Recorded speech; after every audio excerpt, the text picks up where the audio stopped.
This video lesson will cover meiosis 1, meiosis 2, and then nondisjunction as it occurs both in anaphase 1 of meiosis and also in anaphase 2. What's the purpose of meiosis? To make gametes, to make sperm and egg. What does sperm and egg go on to do? What is their fate? To make a full set of chromosomes by doing what? Combining with somebody else's gamete. Yes, that makes a full set. So meiosis, if the point is to make sperm and egg, then you want to end up with half the amount of chromosomes. You got two goals here. End up with half the amount of chromosomes and do it in as diverse a way as possible so that natural selection does not wipe you out. How does it differentiate from the start of meiosis and mitosis? Is it just It's the way they line up in metaphase and the presence or absence of crossing over. I'll show you that now. Yes? just to kind of put in perspective, we have 46 chromosomes in each of our gametes. No, 23 in your gametes, 46 in all your body cells. Because if you had 46, then they would form 92 chromosomes when they combine with someone else. Does that make sense? Yeah. Okay. All right, yes. Are we, in meiosis, is it physically creating the child, or is it? No, it's making the sperm and the egg. The sperm to be deployed. It's making sperm, making eggs. Once it's a baby, then you go into The first meiosis is split into meiosis 1 and meiosis 2. Prophase 1 is the first step in meiosis 1. Important things that happen here include crossing over. That's a really big one. And also the spindle fibers form, but you're going to find as I move through this, I'm really focusing on what happens with the chromosomes. But it's good for you to know what's going on with the spindle fibers. But as far as the spindle fibers in the nuclear envelope, I'm not as concerned about you having that explained. I think that is pretty readily evident. So we're going to focus on the chromosomes here. Yes? In regards to the question for the quiz that asks about this process, should we remain focused on what's happening with the chromosomes? Or should we also talk about the spindle fibers as well? You should talk about spindle fibers as well. Yes. What I'm saying is that I think that you're probably good on that without me focusing on that. I think the chromosomes, what's going on with those is what needs attention from us together in a discussion. Okay, so crossing over is occurring. What is exchanged during crossing over?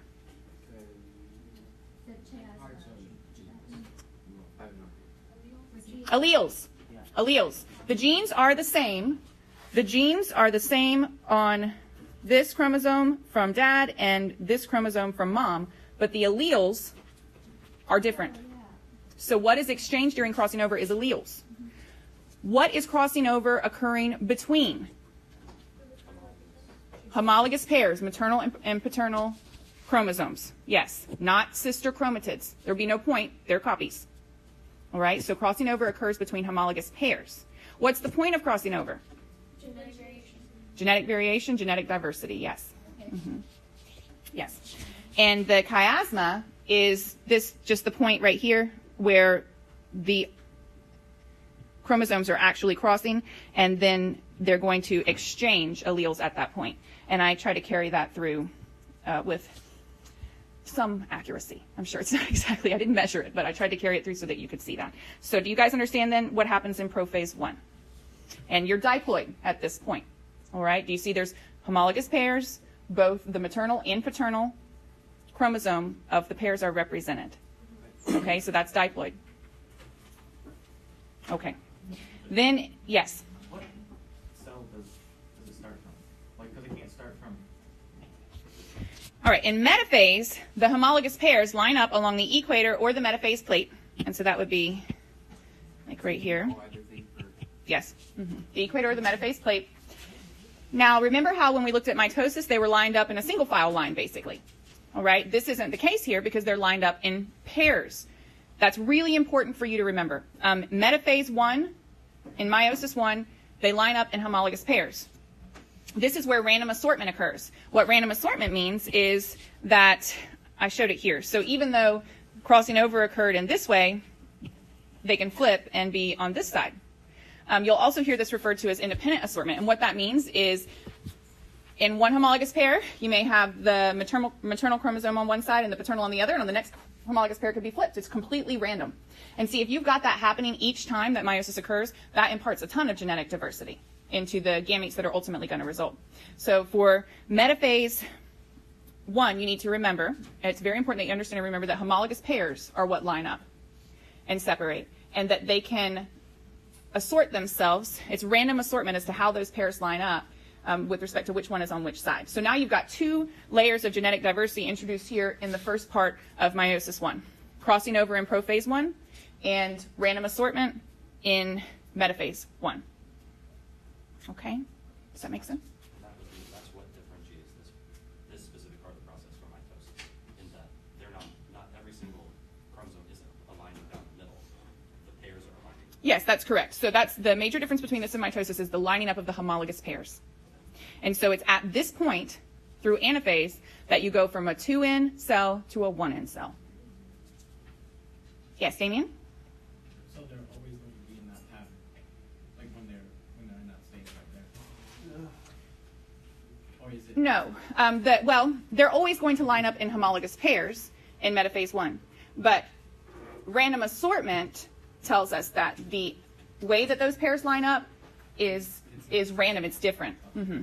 Yes, and that imparts a lot of diversity. Yes, Bradley? If we wanted to actually draw a human one of these, we would have to put 23. Yes, in order to draw this for a human being, you would need 23 pairs of chromosomes. So 2N would equal 46. 46. 2N would equal 46. 23 pairs. Okay, so 2N equals 8. That means you have. In anaphase, the homologous chromosomes are pulled apart. And I didn't show the bending here, but you can see how they're pulling apart. So you've got the separation of homologous chromosomes in anaphase 1.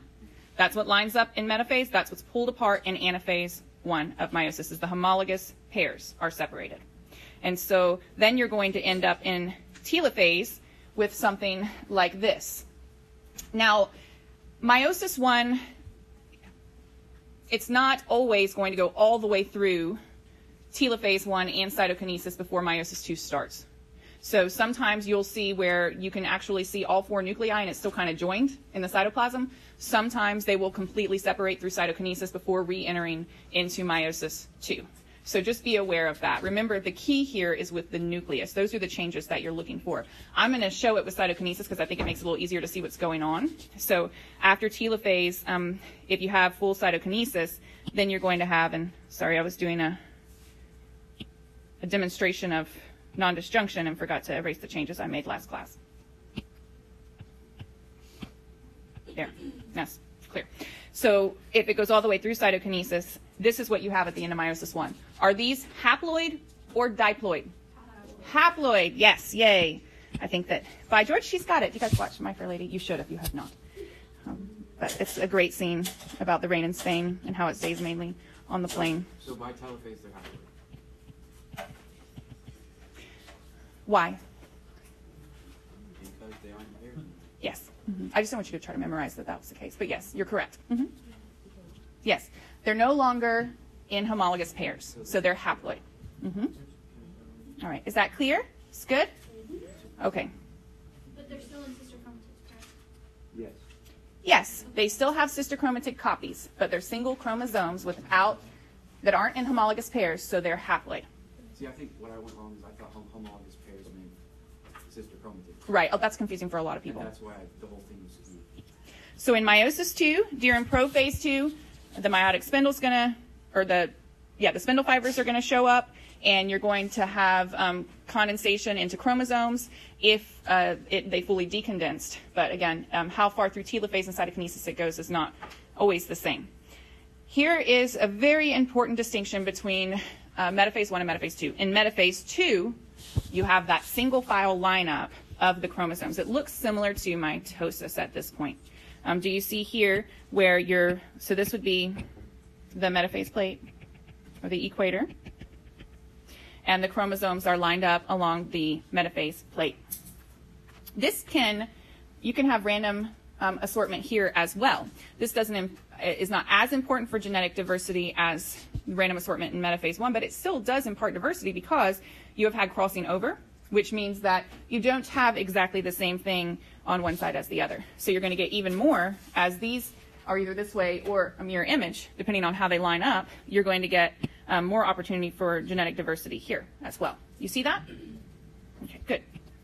Now, in anaphase 2, the sister chromatids separate.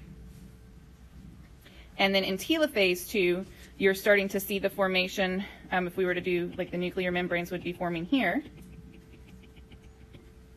And so the sister chromatids have separated. We were already haploid, so we're still haploid. And then after cytokinesis, you have 4 1N haploid cells, which are what type of cell? Gametes. Sperm or egg. So we started where we left off, but we have 4 instead of. What did you say? No, because there's no homologous pairs here, because you want to have 1N so that these, if these are sperm, then they can combine with an egg to create a 2N zygote, and that's So what starts the organism. uses infinite number of gametes. All right, let's take, wait, I think I'll make a chart too. All right, now let's look at nondisjunction. Okay, so what happens during nondisjunction? There's like a chromosome goes in, isn't It also separates. doesn't separate. Yes, it fails to separate during what? Anaphase. So in anaphase 1, if we had nondisjunction, and I'm going to lose the colors here because it'll take me all day. If not, you'll be sitting there waiting for me to draw all the colors at each time. So I'm just going to show you how nondisjunction works, I'm just going to do this. Do you see? So during anaphase, in the case of nondisjunction, this pair has failed to separate and are both going to one side. Now, that creates a situation in telophase like this. And so then after cytokinesis in meiosis 1, you get a situation like this. Do you see that? So then what that's going to do as it carries through meiosis 2,